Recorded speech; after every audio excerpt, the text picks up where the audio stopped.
بسم اللہ الرحمن الرحیم الحمدللہ رب العالمین والصلاة والسلام علی سید الانبیاء والمرسلین وعلی آلہ الطیبین الطاہرین وازواجہ الطاہرات امہات المؤمنین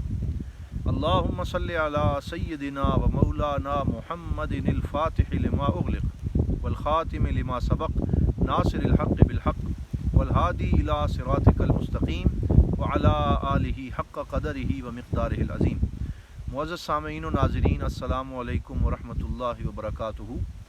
یہ حضرت امام محمد بن محمد الغزالی رحمہ اللہ تعالیٰ کی کتاب بدایۃ الہدایہ کے ایک اور درس کے ساتھ آپ کی خدمت میں حاضر ہیں۔ گزشتہ درس میں ہم نے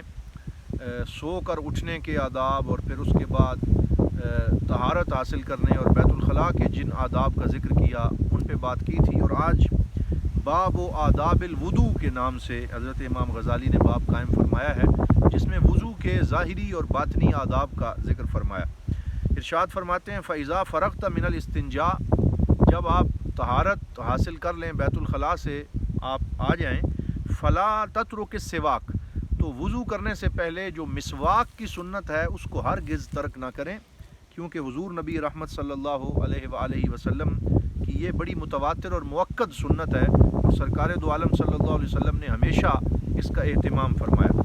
فَإِنَّهُ مَطْهَرَةٌ لِلْفَمِّ وَمَرْضَاةٌ لِلرَّبِّ وَمَسْخَةٌ لِلشَّيْطَانِ، کیونکہ جو مسواک ہے اس کے تین فائدے ہیں۔ یہ منہ کو پاکیزہ کرتی ہے اللہ کے ذکر کے لیے، ہزار بار بشویم دہن ز مشک و گلاب، ہنوز نامے تو گفتن کمال بے ادبی،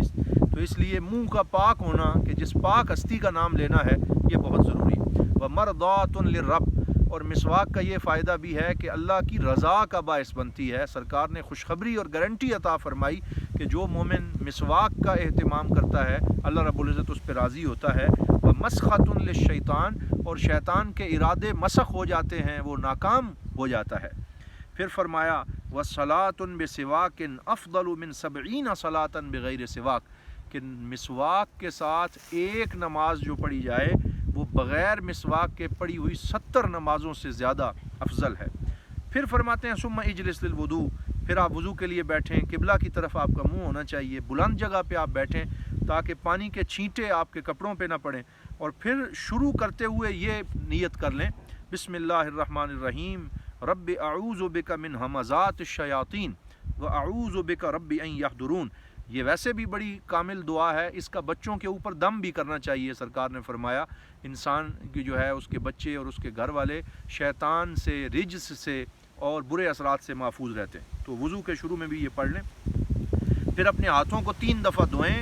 برتن میں داخل کرنے سے پہلے، کیونکہ پرانے دور میں برتن ہوتے تھے، اب تو آج کل پانی کے نل ہوتے ہیں اور اس میں وہ مسئلہ نہیں رہتا۔ اور پھر یوں کہیں اللہم انی اسألک الیمن والبرکۃ وَأَعُوذُ بِكَ مِنَ الشُّحْمِ وَالْحَلَقَةِ، یا اللہ میں تجھ سے برکت کا سوال کرتا ہوں اور بد نصیبی اور ہلاکت سے اور بد شگونی سے تیری پناہ طلب کرتا ہوں، معافی چاہتا ہوں۔ پھر آپ فرماتے ہیں کہ وضو شروع کرنے سے پہلے یہ نیت ضرور کر لیں کہ میں نماز کے لیے مباح ہو جاؤں، صحیح ہو جاؤں، اور حدث اور ہر طرح کی ناپاکی مجھ سے دور ہو جائے۔ اور یہ نیت آپ اپنا چہرہ دھونے سے پہلے کر لیں۔ اگر آپ نے نیت کو اس سے لیٹ کیا تو پھر آپ کا وضو درست نہیں ہوگا۔ بہتر یہ ہے کہ زبان سے نیت کر لیں، لیکن نہ بھی ہو تو دل کے اندر کی ہوئی نیت بھی آپ کے لیے کافی ہو جائے گی۔ ثم خذ غرفة لفیک وتمضمض بها ثلاثا، پھر ترتیب سے آپ نے وضو کا طریقہ ذکر کیا۔ میں اس کی زیادہ تفصیل میں نہیں جاتا، آپ جانتے ہیں، صرف ان دعاؤں کا ذکر کر رہا ہوں جن کو حضرت امام غزالی نے ذکر فرمایا کہ آپ پانی کا چلو لیں اور 3 دفعہ کلی کریں، اور اچھی طرح کلی کریں۔ اگر روزہ دار نہیں ہیں تو آپ کا پانی غرغرے تک جو ہے وہ یہاں آنا چاہیے، اور اگر روزے سے ہیں تو پھر بے شک احتیاط کی جائے۔ اور پھر یوں کہیں اللہم اعنی علی ذکرک و شکرک و حسن عبادتک، یہ دعا ضرور مانگنی چاہیے، اس سے اللہ تعالیٰ توفیق میں اضافہ فرماتے ہیں۔ اور امام غزالی نے یہ دعا لکھی ہے اللہم اعنی علی تلاوت کتابک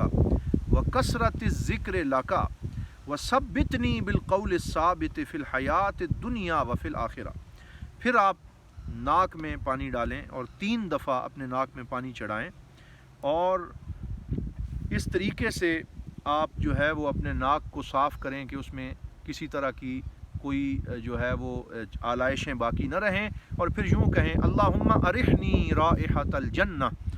وأنت عني راض، یہ بھی ہے۔ اور احناف کے نزدیک یہ دعا ہے اللہم ارحنی رائحۃ الجنہ ولا ترحنی رائحۃ النار، یا اللہ اس ناک سے جو خوشبو مجھے ملے وہ جنت کی ملے، اور کبھی بھی جہنم کی طرف سے مجھے کوئی لپٹیں جو ہیں وہ نہ آئیں، اور میں تیرے فضل و کرم میں رہوں۔ اور پھر آپ یہ کہیں اللہم انی اعوذ بک من روائح النار ومن سوء الدار، یہ تفصیلی دعائیں ہیں، ہم اتنی ہی پڑھ لیتے ہیں اللہم ارحنی رائحۃ الجنہ ولا ترحنی رائحۃ النار۔ پھر آپ اپنے چہرے کو دھوئیں، اور اس میں تفصیل سے آپ نے طریقہ لکھا کہ اپنی پیشانی کے بال جہاں سے پھوٹتے ہیں وہاں سے لے کے ٹھوڑی کے نیچے تک، اور چوڑائی میں اپنے ایک کانوں کی لو سے دوسرے کانوں کی لو تک، اور کانوں کے پیچھے کی جو جگہ ہے جہاں سے بال پھوٹتے ہیں وہ، اور پھر یہ مونچھیں ان کے اندر اچھی طرح پانی جائے، آپ کی یہ جو پلکیں ہیں اور آپ کے یہ جو بویں ہیں اور پلکیں ان میں اچھی طرح پانی جائے۔ اور اس کے ساتھ ساتھ آپ نے لکھا کہ داڑھی جس شخص کی گھنی نہیں ہے، خفیف ہے، تھوڑے بال ہیں، تو اس میں نیچے تک پانی جانا واجب ہے، لیکن جس کی داڑھی گھنی ہے وہ بے شک اس کا خلال کر لے تو اس کے لیے کافی ہے۔ اور پھر اس وقت یہ دعا منہ کو دھوتے ہوئے پڑھیں اللہم بید وجہی یوم تبیض وجوہ وتسود وجوہ۔ اور اس کے بعد آپ اپنا دایاں ہاتھ دھو لیں، پھر بایاں ہاتھ دھو لیں، اور وضو، یہاں پہ انہوں نے یہ حدیث ذکر کی، سرکار نے فرمایا جو اچھی طرح وضو میں اپنے بازو دھوتا ہے، جہاں تک وضو کا پانی پہنچے گا وہاں تک، جہاں تک وضو کا پانی پہنچے گا وہاں تک جو ہے وہ آپ کے وہ اعضاء چمکیں گے، اور جس طرح زیور ہوتا ہے اس طرح ان پہ حسن و جمال آئے گا۔ وقل عند غسل الیمنا، اور اپنا دایاں ہاتھ دھوتے ہوئے کہیں اللہم اعطنی کتابی بیمینی وحاسبنی حسابا یسیرا، اور اپنا بایاں ہاتھ دھوتے ہوئے کہیں اللہم انی اعوذ بک ان تعطینی کتابی بشمالی او من وراء ظہری۔ اس کے بعد اپنے سر کا مسح اس طرح کریں کہ اپنے دونوں ہاتھوں کی انگلیوں کو ملائیں، اور ملا کر اپنے بالوں کے آغاز سے لے کے سر کے پیچھے تک، احناف کے نزدیک چوتھائی سر کا مسح جو ہے یہ لازمی ہے اور باقی سنت ہے، لیکن کیونکہ حضرت امام غزالی جو ہیں وہ شافعی المسلک تھے تو آپ نے اس کے مطابق لکھا کہ پورے سر کا مسح جو ہے اس کو 3 دفعہ کیا جائے، اور اس وقت آپ یہ دعا مانگیں اللہم اظلنی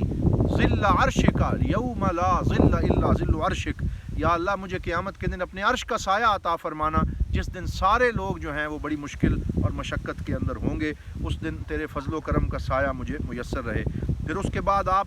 اپنے کانوں کا مسح کریں، اور یہ شہادت کی انگلی جو ہے اس کو دونوں طرف اپنے کانوں میں داخل کریں، اور اپنے انگوٹھے کے باطنی حصے کے ساتھ کانوں کے پیچھے سے مکمل مسح کریں، گردن کے پیچھے سے مسح کریں، اس کو مکمل ذکر کیا، اور پھر اس کی دعائیں ذکر کی اللہم اجعلنی من الذین یستمعون القول ویتبعون احسنہ، یا اللہ مجھے ان لوگوں میں سے بنا دے جو تیری بات سنتے ہیں اور پھر اس کو اچھی طرح پیروی کرتے ہیں، اس پہ عمل کرتے ہیں۔ اور پھر اپنی گردن کا مسح کرتے ہوئے آپ یہ دعا مانگیں اللہم فک رقبتی من النار واعوذ بک من السلاسل والاغلال،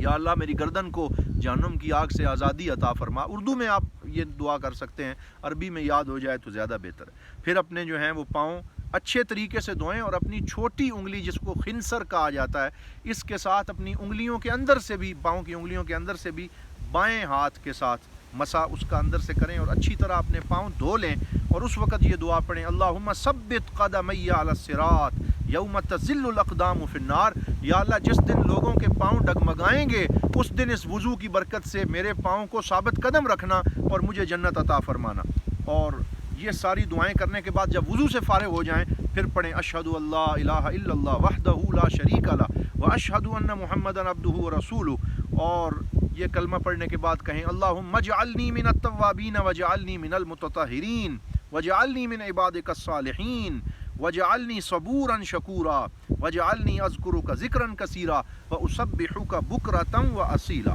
تو اس طریقے سے آپ جو ہے وہ دعا کریں۔ حضرت امام غزالی نے بشارت آخر میں لکھی، فرماتے ہیں وہ بندہ جو یہ ساری دعاؤں کا اہتمام کرنے کے ساتھ وضو کرتا ہے خرجت جمیع خطایاہ من اعضائہ، تو وضو کرنے سے اس کے تمام اعضاء کے گناہ نکل جاتے ہیں، وہ گناہوں سے پاک ہو جاتا ہے۔ تو یہ دعاؤں کا اہتمام بڑا ضروری ہے۔ ہم بڑی جلدی سے وضو کرتے ہیں اور بالکل اس میں طہارت کا صحیح اہتمام نہیں کرتے، نیت ہماری کئی دفعہ نہیں ہوتی، تو نیت کے ساتھ دعاؤں کے ساتھ پورے طریقے سے وضو کریں تو اللہ رب العزت جو ہے وہ اس میں انسان کو ہر طرح کے گناہوں سے پاک فرما دیتا ہے۔ اور آخر میں فرمایا کہ وہ وضو جو انسان کا ہے وہ اللہ رب العزت کے عرش کے نیچے پہنچتا ہے، اور قیامت تک انسان کا وضو انسان کے لیے تسبیحات کرتا رہتا ہے اور اس کو بڑی خیر نصیب ہوتی رہتی ہے۔ تو آج کے اس درس میں ہم نے وضو کی دعائیں اور وضو کا طریقہ جو ہے اس کو ذکر کیا۔ دعا ہے اللہ رب العزت ہمیں اس کو سمجھ کر اس پہ عمل کرنے کی توفیق عطا فرمائے۔ وآخر دعوانا ان الحمد للہ رب العالمین۔